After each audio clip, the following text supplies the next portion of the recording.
Ilans po, mga Jade Succulents sa right po natin. And kung gusto natin magpa-picture po daw po sa lagot ng frame para makita yung view, pwede naman po.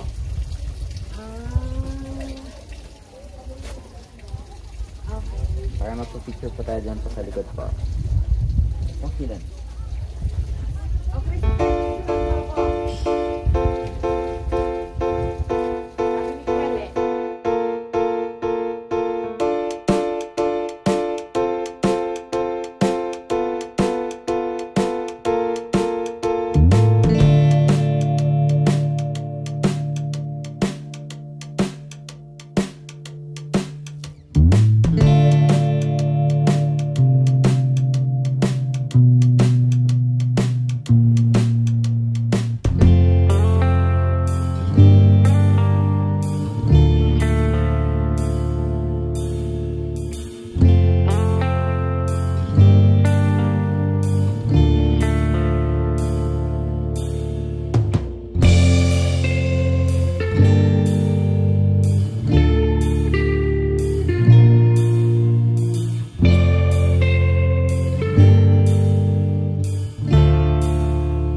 Mga ka-From-D, ito po ang aking garden. Joke, nasa Northern Blossom po tayo ngayon ka-From-D at ito na nakikita nyo mga roses na plants. Hindi po yung rose na ano, pero rose din yung pangalan niya. At in-introduce na yung pangalan ng aming tour guide, but hindi ko na masyadong matandaan kung anong klaseng rose ito. Pero ang babango ng mga bulaklak nila ka-From-D. So iba't ibang kulay din yung mga flowers dito. Nakikita nyo sa background ko sa likod, may peach, may yellow, may pula, then may pink. Ayun. So, ayun mga ka-From-D, nakikita nyo napakaraming visitors dito sa Northern Blossom, grupo-grupo.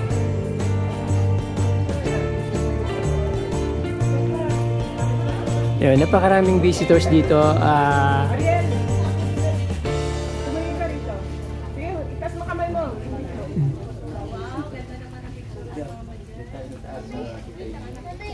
So ayun, nandun yung mga kulay orange at white.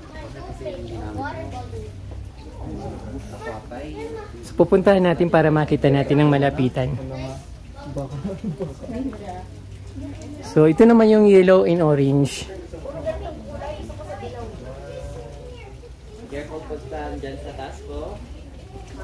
Careful lang po. Ito. Kulay pink. Ayun, nakikita natin sa paligid ng garden. Doon din po sa entrance tayo mag-exit po.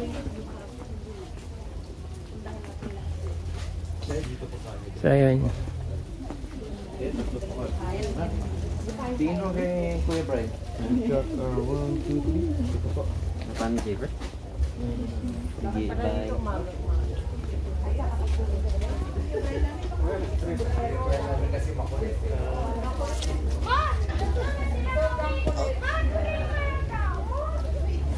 Then sa baba po tayo.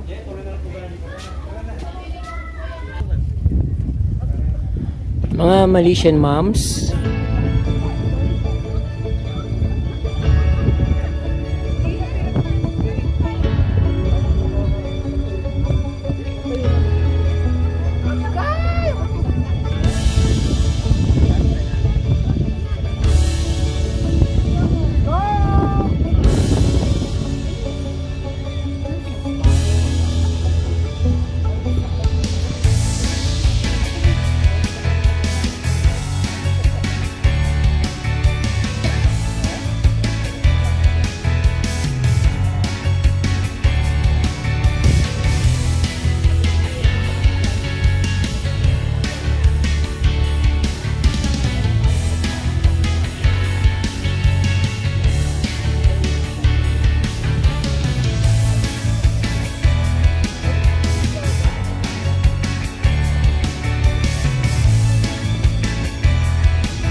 Ay mga kapramdi, dinudumog ng mga turista yung Northern Blossom dito sa Atok Benguet, sa Paway Atok Benguet. So karamihan na narinig ko sa mga salita nila speaking Visayas, nanggagaling sila sa iba't ibang probinsya like Visayas, Iloilo. Then syempre dito rin ako, Bicolano, dito rin ako. Then syempre yung mga kasama ko from Manila. Then ayun na, yung mga kasama ko, enjoy sila mag-tour dito. But syempre na-enjoy ko rin naman kasi maraming halaman at iba't ibang klaseng plants yung nakikita dito. Katulad nakikita nyo, ayun, yung mga English ivy ay naka-ano lang dito, yung mga binibinta dyan sa atin sa Manila na napakamahal English ivy. Ayan, nasa ano lang dito, nasa lupa gumagapang yung mga hanging plants. Ayan, ang dami. Even doon sa gilid, ayun na sa gilid ng mga Astromeras plants, bakod puro English ivy yan na punong-puno, napakarami.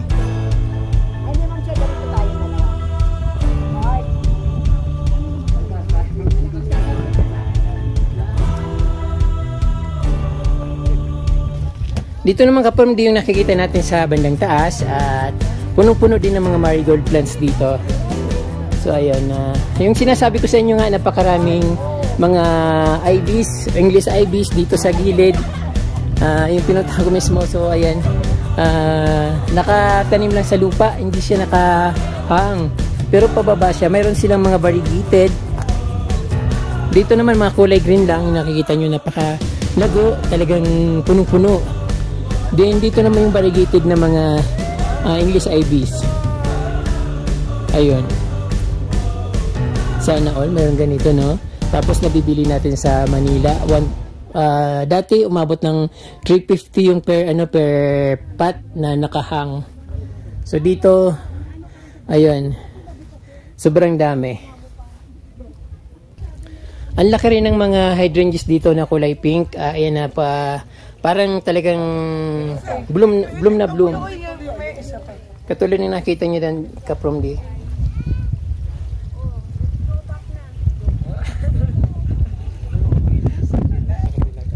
Dito naman yung mga cabbage roses, napakadaming cabbage roses dito. At ang tataba ng mga kanilang tubo, parang blooming sila ngayon dahil medyo, siyempre naman dito, all the time malamig, siyempre minsan nadidiligan, may tubig. So ayun, dito naman sa gilid yung nakikita natin na colorful na mga, nakikita natin sa mga daan, ito, mga flowering sila. Maganda rin ang kulay nito, kulay pink, white, siyempre colorful talagang tingnan. Ay, napakaraming cabbage roses, white. Pwede dito kuya sa loob ng pato. So, yun, napakaganda at ang tataba talaga. Siyempre mas gusto ko yung ganito, mas colorful. Nakikita ko yung views, punong-puno ng mga bulaklak. And so actually ito kapramdi, yung mga halaman na ito ay parang wide lang ito dito, yung mga halaman na ito. Pero maganda pala yung mga bulaklak kapag marami. Nakikita ko ito sa mga gilid ng kalsada sa highway, sa Halsima Highway. Minsan tinitingnan ko yung puno kung paano siya itanim. Pero masyadong makunat siya, masyadong bunutin. So siguro pang lamig lang talaga yung plants na yun. Kasi dito lang tumutubo eh. Wala akong nakikita sa ibang mga provinces ng mga ganyang plants. Dito lang talaga.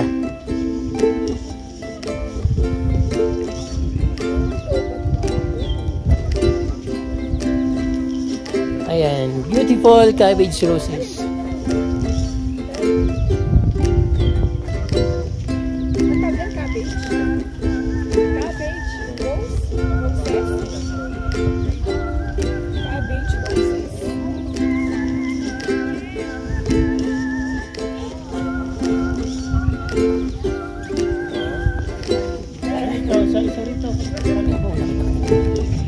So, ayan naman dito sa baba.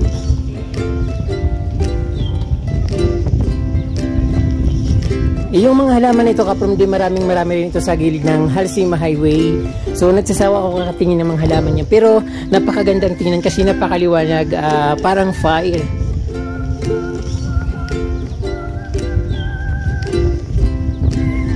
Firefly. Ito pala kaprungdi, ang pangalan nito is Firefly, kaya pala mukha siyang fire. Napakaganda sa nadadaanan namin sa highway. So punong-puno yung mga bulaklak na nadaanan namin. Parang gusto ko nga tumigil, pero ito pala meron pala dito sa Northern Blossom, Firefly. Kamukha siya ng fire orchids. Ay napakagandang tingnan.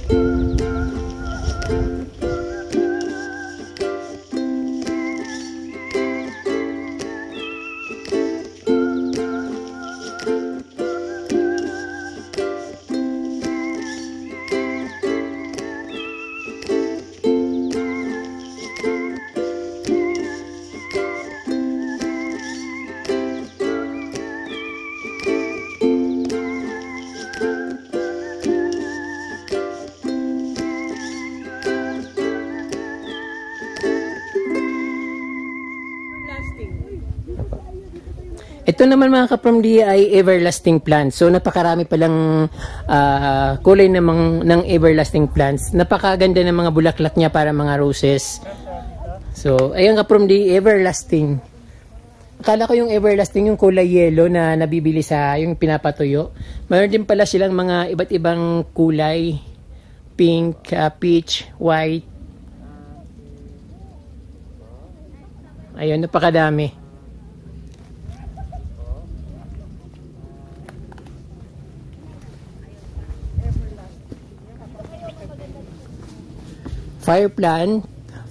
Firefly plants. Ayan, gustong-gusto ko itong halaman ito.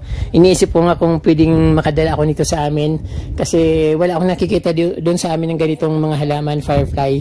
But sigurado sa malamig lang ito nabubuhay. Hindi naman masyadong kalamigan yung ano namin. Parang medyo warm ang panahon sa Bicol.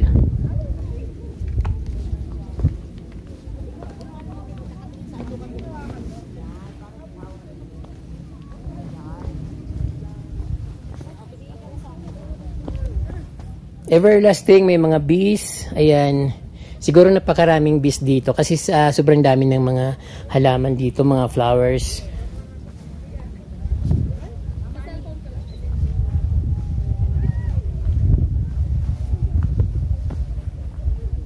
Ganda oh.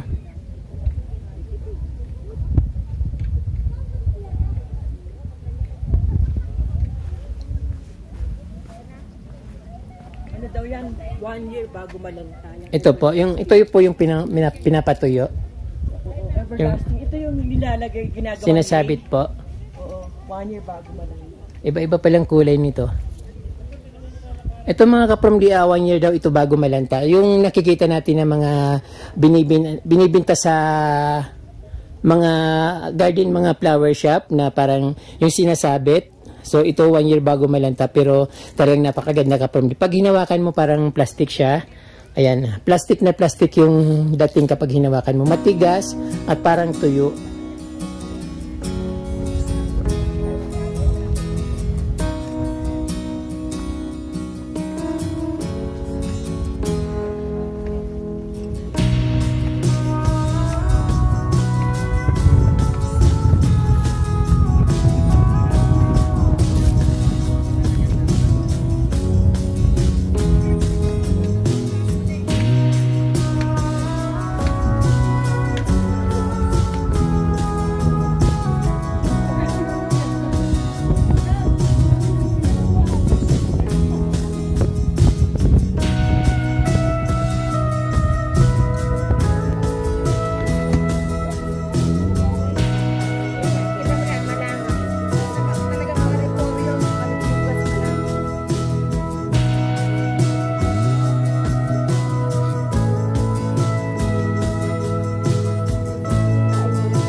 Ayan kapramdi, napakaraming marigold. Busog na busog ang mata ko dito sa napakaraming bulaklak.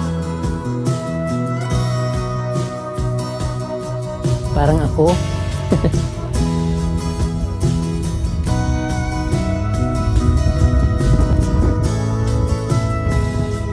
napakarami rin visitors ngayon Kapromdi.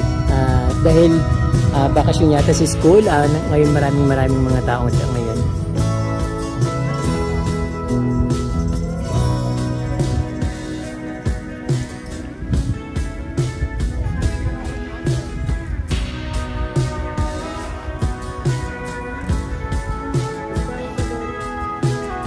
Meron din na halo na ibang kulay. So, marigold.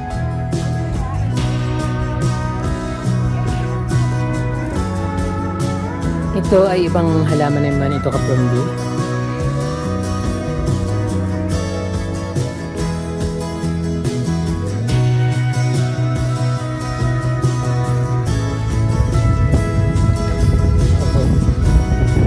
So dito naman Kapromdi sa pababa, mga astromeras na plants, iba't ibang klaseng kulay ng mga bulaklak.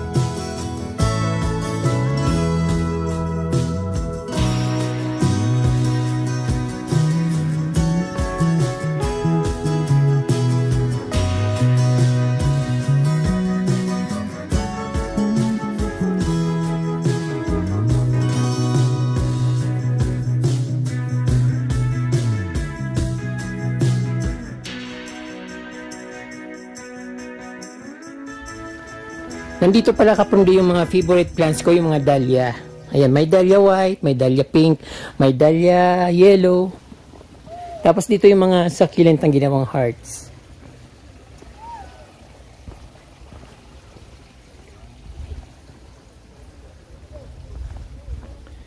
Ayan. Ang ganda nito Kapromdi. That time nagtanim ako dito sa Bicol. Nagtanim ako dati doon sa Bicol pero hindi siya namulaklak. Yung maliliit na dahlia yung namulaklak siya pero okay lang naman. Ayan, may orange, may white, saka may pink. Meron din kulay pula.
Meron din sila ditong wild strawberry mga Kapromdi or wild berry.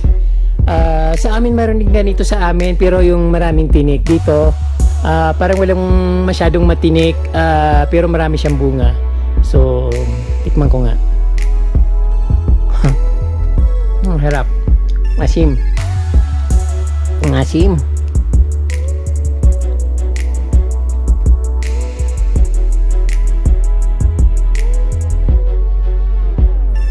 Nung nakita ko ito Kapromdi sa Botanical Garden sa Baguio, amaze na amaze ako sa dahlia na flower na ganito. Kasi sa amin Kapromdi, walang ibang mga halaman doon. Mga ano lang, gumamila, croutons.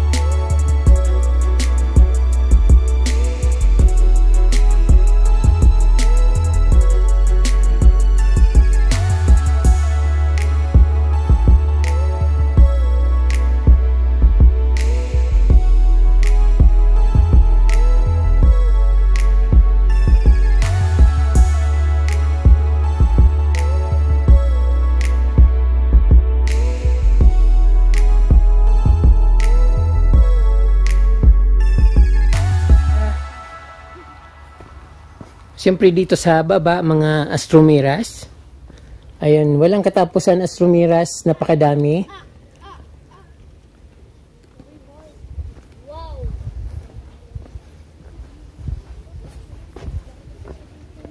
Hydrangeas.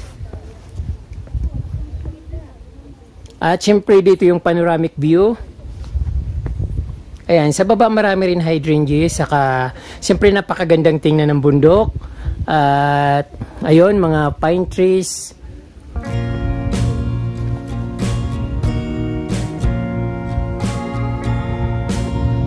Ayun.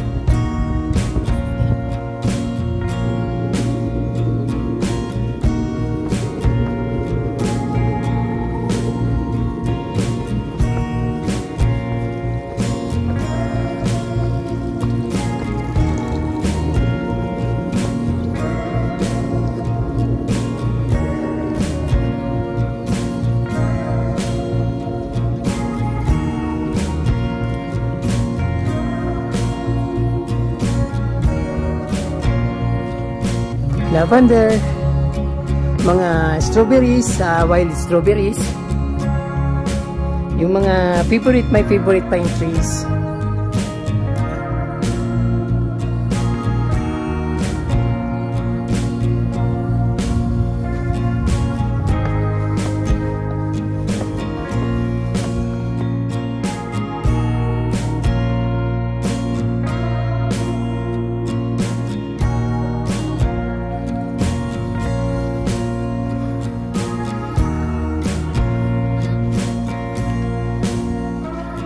Hydrangea commune milleflower or million flower, from Greek words hydor and angos, which means water vessel.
Pretty mini roses, mga white.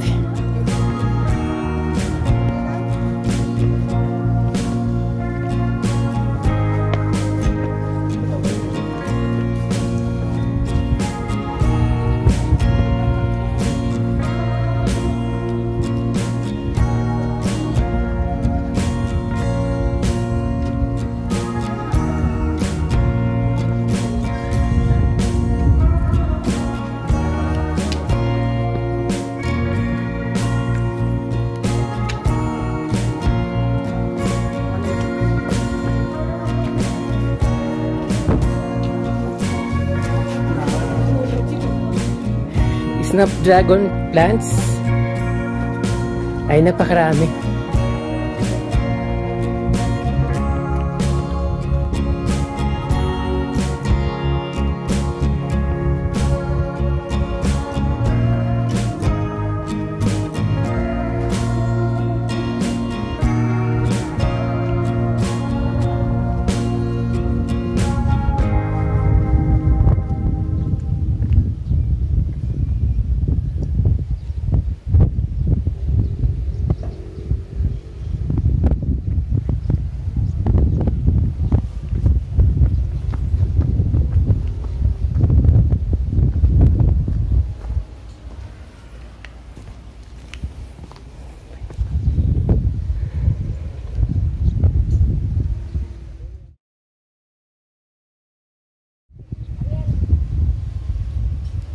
Peace lily, Easter lily. Easter lily.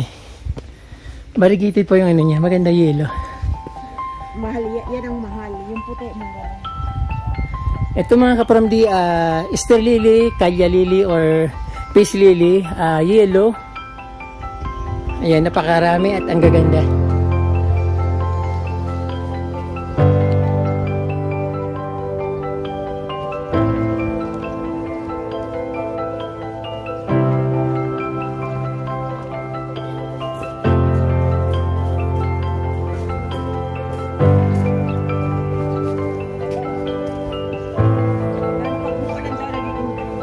Ito po. Ganda, silver.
Tell me what's wrong and why you never said you felt that way. And guess you're trying to stay strong and fake a smile until I look away. But I've known you too long, it hurts to watch your blue eyes fade to gray as you fade